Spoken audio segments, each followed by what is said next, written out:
नमस्कार, आप देख रहे हैं उत्तराखंड का सबसे लोकप्रिय चैनल इंडिया 10 न्यूज, जो कि आप तक पहुंचाता है हर बड़ी से बड़ी खबर, यानी शहर आपका, आपकी खबर। आइए मैं दिखाती हूं आज की बड़ी खबर।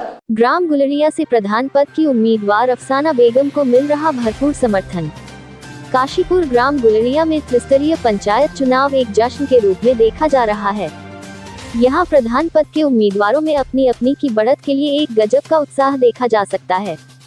वैसे तो यहाँ प्रधान पद के लिए 5 उम्मीदवार मैदान में है, परंतु इनमें अफसाना पत्नी इंतखाब आलम मतदाताओं के बीच अधिक लोकप्रिय दिखाई दे रही हैं।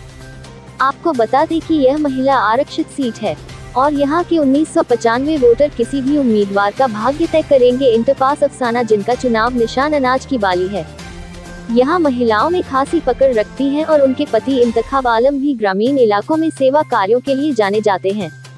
पत्रकारों से रूबरू होकर इंतखाब आलम ने कहा, ये गांव मुस्लिम आबादी वाला गांव है तथा विकास इस गांव से हमेशा कोसों दूर रहा है। यहाँ न शौचालय की व्यवस्था है, न ही नालियों का निर्माण हुआ है और सड़कों की हालत तो ऐसी है जिस पर पैदल चलना भी दुभर हो जाता है।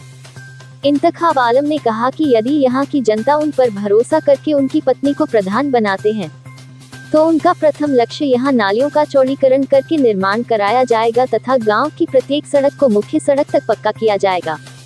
शिक्षा, स्वास्थ्य एवं रोजगार के मुद्दों पर बड़ी गंभीरता के साथ कार्य किया जाएगा। सरकारी योजनाओं का लाभ जो अब तक कोई भी प्रतिनिधि ग्रामीण वासियों को नहीं दिला पाए हैं, उसका लाभ जन जन तक पहुंचेगी। इंतखाब आलम ने कहा कि उन्हें पूर्ण विश्वास है इस बार जनता अनाज की बाली पर ही मुहर लगाएगी और उनकी पत्नी अफसाना को प्रधान पद पर सुशोभित करेंगे।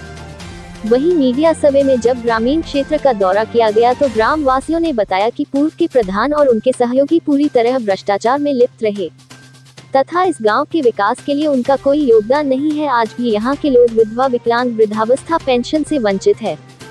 वहीं पात्र लोगों को आवासीय कॉलोनी भी आवंटित नहीं की गई। पिछले 2 दशक से यहाँ किसी सड़क का निर्माण नहीं हुआ। यदि ग्राम वासियों ने निवर्तमान प्रधान के सहयोगी, जो गाँव का एक रसूखदार व्यक्ति है, से विकास कार्यों के बाबत पूछा तो उन्होंने कहा कि सांसद एवं विधायक निधि से उन्हें कोई सहयोग प्राप्त नहीं होता है तथा मुस्लिम बहुल इलाका होने के कारण ये राजनीतिक रूप से उपेक्षा का शिकार है। आम जनमानस का ये भी कहना है कि ग्राम गुलरिया को अभी तक ऐसा कोई भी प्रतिनिधि नहीं मिला जो यहाँ का संपूर्ण विकास कर सके।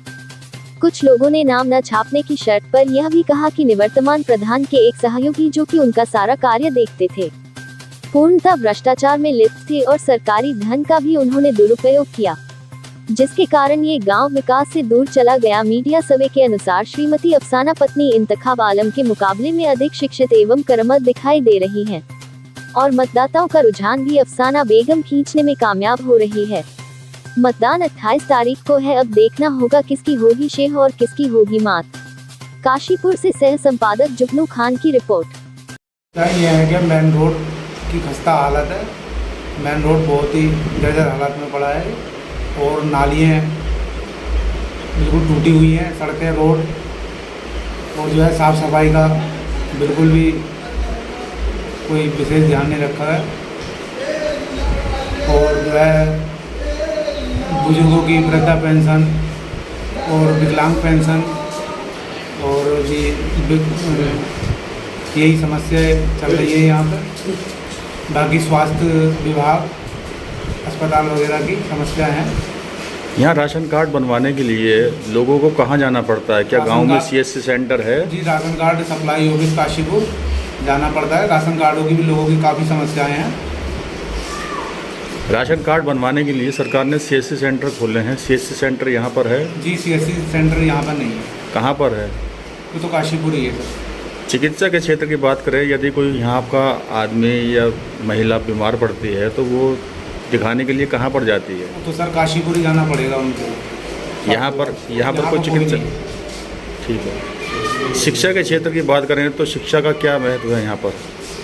शिक्षा का क्षेत्र भी काफ़ी पिछड़ा हुआ है। स्कूल कितने हैं यहाँ पर? बोर्ड 1995 बोर्ड है। स्कूल कितने हैं यहाँ पर? स्कूल 2 हैं, जूनियर हाई स्कूल है, एक प्राइमरी है। इंटर कॉलेज है यहाँ पर? इंटर कॉलेज नहीं है। कूड़ा निस्तारण की क्या व्यवस्था यहाँ है? यहाँ के लोग कूड़ा कहाँ डालते हैं? कूड़े की कोई व्यवस्था नहीं है। तो लोग कूड़ा कहाँ डाल के आते हैं? सब इधर उधर अपना रोडों के किनारे पड़ा हुआ है कूड़ा। तो अब से पहले जो प्रधान हुए, क्या उन्होंने इस दिशा में कोई काम नहीं किया?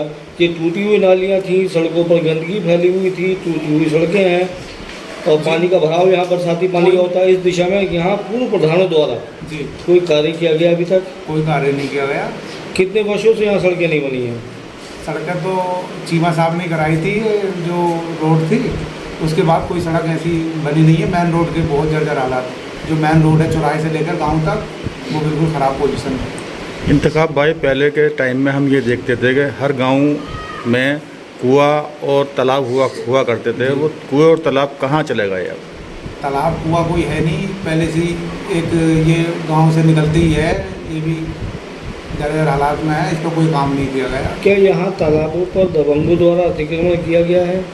तालाब तो सर यहाँ पे थे ही नहीं कोई पहले से ही। अच्छा, एक मेन जो तालाब था वो ये आगे है, इसमें पानी जाता है। बाकी पानी की व्यवस्था कोई भी है नहीं, नदी किनारे है एक, उसमें ही पानी जाता है कुछ, मगर बाकी जो गांव का पानी है वो नदी इसमें, ये जो बराबर में तालाब है इसमें जाता है।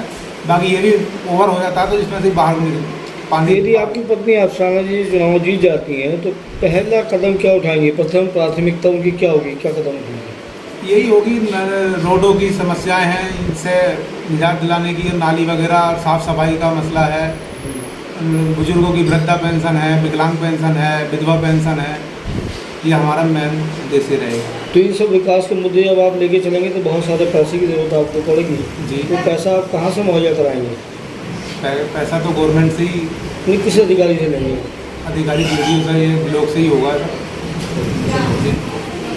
खबरों में अब तक के लिए बस इतना ही। फिर मिलेंगे नई खबरों के साथ, तो हमारे चैनल को लाइक और सब्सक्राइब करना ना भूलें। जय हिंद, जय उत्तराखंड।